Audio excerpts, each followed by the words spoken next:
Ambisi Frank van Kempen di Timnas Indonesia U20. Tangan kanan STY bocorkan tips hadapi tim Timur Tengah. Playmaker berdarah Belanda ngebut bela Timnas Indonesia. Efek positif kedatangan Jordi Amat bagi Rizky Ridho. Assalamualaikum warahmatullahi wabarakatuh. Salam olahraga. Playmaker berdarah Belanda ngebut bela Timnas Indonesia. Efek positif kedatangan Jordi Amat bagi Rizky Ridho di Persija. Yang selanjutnya, ambisi Frank van Kempen di Timnas U20 Indonesia. Dan yang terakhir, tangan kanan STY memberikan tips menghadapi tim Timur Tengah. Coba kita saksikan bersama ya. Di tengah karirnya di Eropa, seorang gelandang kreatif berdarah Belanda diam-diam menaruh harapan besar berseragam merah putih. Dan seperti yang kita tahu, memang tak sedikit pemain diaspora di Eropa, khususnya Belanda, beramai-ramai menunjukkan ketertarikan untuk menjadi bagian dari Timnas Indonesia. Terbaru, kabar dinaturalisasinya Mauro Zylstra sempat membuat striker Dean Zandbergen was-was. Apalagi ia sudah menunggu lama untuk membela Timnas Indonesia.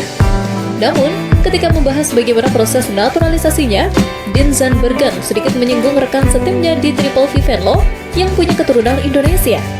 Adalah Navarro Nepal, playmaker keturunan Pulau K Maluku yang sering membicarakan soal kemungkinannya dipanggil Timnas Indonesia bersama Dean Zandbergen. Saat diwawancari oleh Yusa Nugraha, Dean Zandbergen dan juga Navarro Nepal sangat ingin cepat-cepat bisa memenuhi panggilan Patrick Kluivert. Di sisi lain, Navarro Nepal punya garis keturunan Indonesia dari kakek dan neneknya yang berasal dari Pulau K, Maluku Tenggara, serta Tanah Toraja, Sulawesi Selatan.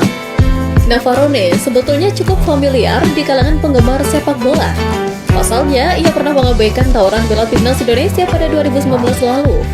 Ceritanya, Simon McManamy yang ditunjuk PSSI sebagai pelatih Timnas Indonesia mengirimkan pesan kepada Navarro Nepal melalui DM Instagram. Pesan yang berisikan ajakan bermain di Timnas Indonesia tersebut ternyata baru sempat dia baca 2 tahun setelahnya, sehingga kesempatan itu hilang begitu saja. Playmaker klub Liga Belanda Triple V Venlo tersebut kemudian menyesal.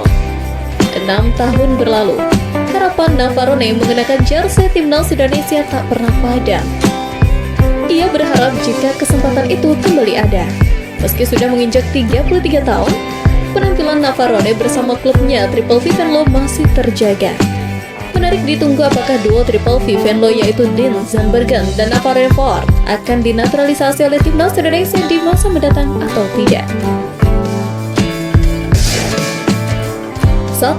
Mentor taktikal dan kepemimpinan di lapangan. Jordi Amat dikenal sebagai bek tengah berpengalaman yang sudah pernah bermain di La Liga, Premier League, Liga Belgia, dan Malaysia bersama JDT dengan usianya menjelang 33 tahun dan jam terbangnya yang tinggi. Kehadirannya di lini belakang otomatis meningkatkan standar profesional di atas lapangan untuk bek-bek muda seperti Rizky Ridho. Bagi Ridho, ini berarti belajar langsung tentang pengaturan lini, pembacaan situasi, serta pengambilan keputusan saat Persija digempur lawan. Dengan sosok Amat sebagai rekan setim dan tandem di jantung pertahanan, dirinya punya kesempatan memperbaiki aspek teknik dan mental dalam situasi pertandingan sesungguhnya. 2. Kesempatan menjadi pemain yang lebih komplit. Dengan Jordi Amat di skuad, Ridho berpeluang didorong untuk lebih berkembang sebagai bek serba bisa. Amat dikenal sebagai pemain yang tidak hanya kuat bertahan, tapi juga piawai dalam memulai serangan dari belakang atau ball playing defender. Jika Ridho bisa menyerap karakteristik ini, dia bukan hanya akan jadi bek tangguh, tapi juga bek modern yang bisa diandalkan saat membangun serangan. Latihan dan pertandingan bersama pemain seperti Amat akan mendorong Ridho untuk memperluas atribut permainannya. Ini adalah elemen penting yang sangat berharga bagi bek muda.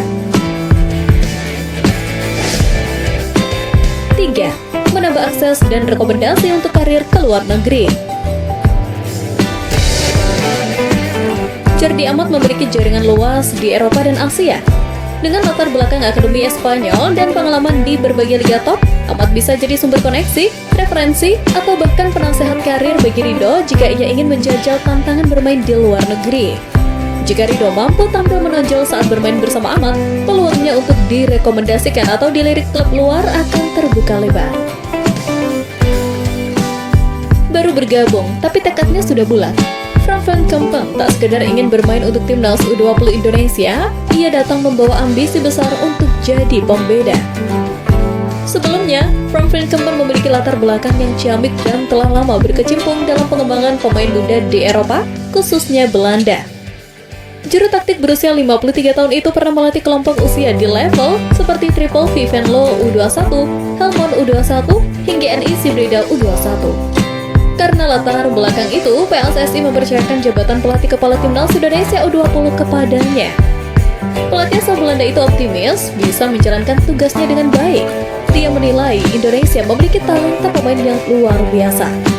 Di tangan pelatih berusia 53 tahun ini, timnas Indonesia U20 akan diarahkan tak hanya untuk meraih prestasi di ajang Piala AFF U19 2026 dan kualifikasi AFC U20 2027, melainkan juga menjadi wadah penyaringan talenta unggul yang siap mengisi kebutuhan timnas level atas secara bertahap dan sistematis.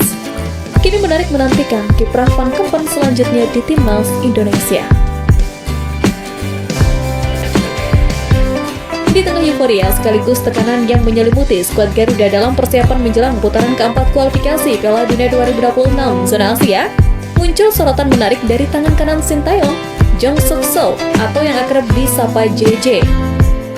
Seperti mana diketahui, dirinya kedapatan membocorkan beberapa tips untuk timnas Indonesia menghadapi tim-tim Jazirah Arab.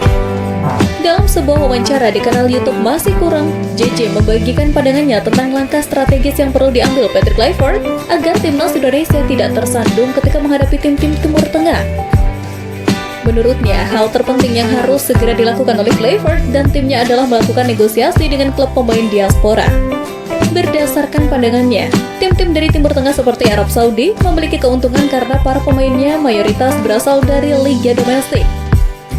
Dengan demikian, federasi mereka bisa menghentikan liga selama sebulan penuh demi persiapan tim nasional.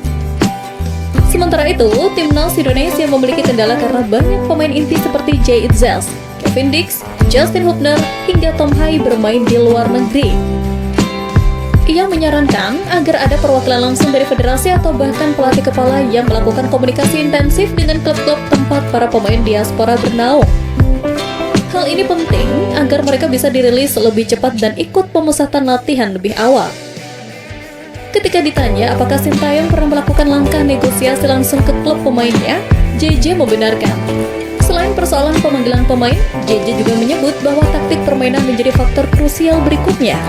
Ia menyebut saat ini Patrick Kluivert sudah memiliki rencana menggelar laga uji coba internasional sebagai bagian dari persiapan menghadapi lawan-lawan kuat di putaran keempat. Tak ada yang salah bagi pelatih baru seperti Kluivert untuk belajar dari pengalaman era Sintayong, terutama dalam hal mengelola emosi pemain dan menyiapkan strategi fleksibel menghadapi berbagai skenario pertandingan.